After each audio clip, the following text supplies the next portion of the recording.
Okay, we'll see. So we'll continue with specialization. We're going to sectors of the economy. When we're talking about sectors of the economy, we're talking about how things are being produced in a given economy. So the economy is divided into three. We have goods and services that are provided through the primary sector. Goods are provided through the primary sector. We have goods that are provided or produced through the secondary sector, and we have those that are done in the tertiary sector. So these are the three divisions of the economy. So we're going to start with the primary sector. This sector extracts raw materials from the earth. The examples are mining, forestry, fishing, agriculture. Whatever business that is under this is a primary sector business. So the economy is divided into primary, secondary, and tertiary. So whatever business extracts from the earth is a primary sector. So a primary sector business is a business that extracts raw materials from the earth, from land. That is a primary sector.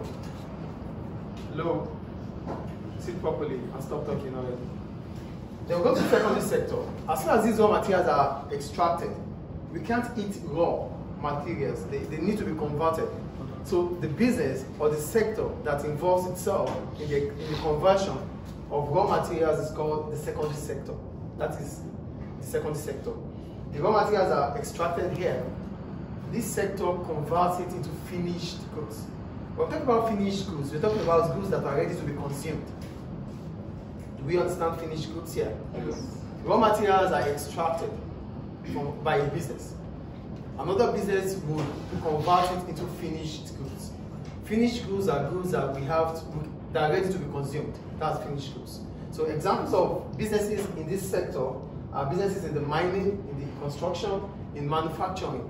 They are all in the secondary sector. Then we have the tertiary sector. This sector deals with services. So as soon as these goods are produced through the secondary sector, they need to be sold. So the sector that deals with selling, the sector that deals with services is called the tertiary sector. Do we understand that?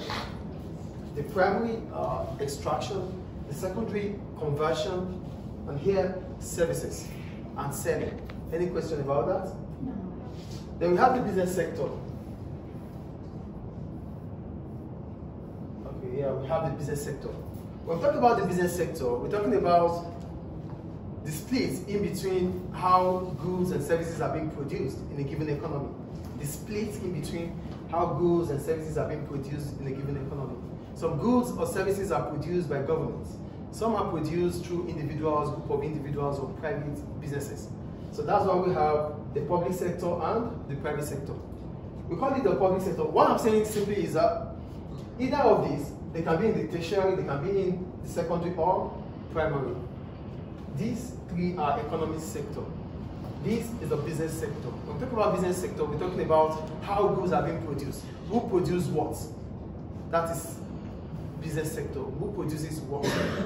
So this sector produces, this sector might be through government or individuals. That's why we call it the business sector. So it's divided into two, the private and the public. For the public sector, we're talking about a sector that is controlled by government. Goods or services produced here is done by the government of that country. Example of the public sector is the government hospital, the government schools, Libyan Electric Company or Libyan Electricity Company, what's it called, GECOL, General Electricity Company of Libya. It's owned by government. So these are businesses controlled by government. They could be in the primary, they could be in the secondary or the tertiary. But in as much as government controls or government take charge, it is a public sector. Do you understand public sector? Yeah. Good. Then we have the private sector. Why do we call it a private sector? We call it a private sector because it's controlled by individuals or group of individuals or private businesses. So whatever is being produced in this sector will be mainly produced by individuals, group of individuals or private businesses. That is private sector. Any questions about private sector? No. Good. Then we go to the markets. When we talk about markets, we said markets play a crucial role in almost all economies. Markets are where buyers and sellers meet. For economists, markets are not just street markets. Buying and selling can take place online, newspaper, magazine, through mail, order, and the rest. Whatever the case might be, what they are telling us is that market is not the traditional way alone. Like, oh, I have to be physically there before I buy. Wherever we can, at our convenience, exchange goods for money, it's a market. It could be at home, it could be online, wherever it is. So a market could be anywhere. It is not the normal Juma we have. So it could be here, it could be anywhere. In as much as we can exchange goods and services for money at our convenience, wherever that is done is called a market. Do we understand the market? Yes. So we have a sub-market. Why do we call it a sub-market? We call it a sub-market because it's a market in a large market. There's a market already. And a market inside a large market is called a sub-market. Then I made an example here. The market for diesel. Diesel is, yes? Like a sub-market, like in the malls? No. It's a market. You know, a market comprises all businesses. The combination of businesses make a market. So the market we're talking about here is, in that industry, it has its own branch. It has its own division. So I'm going to explain for that you understand that. There's the market for oil, which is petroleum, right? Crude oil. You know crude oil, right? Yeah. From crude oil, we can get diesel, we can get aviation kerosene, we can get kerosene, we can get gas, gasoline, fuel, and the rest. Yes or no?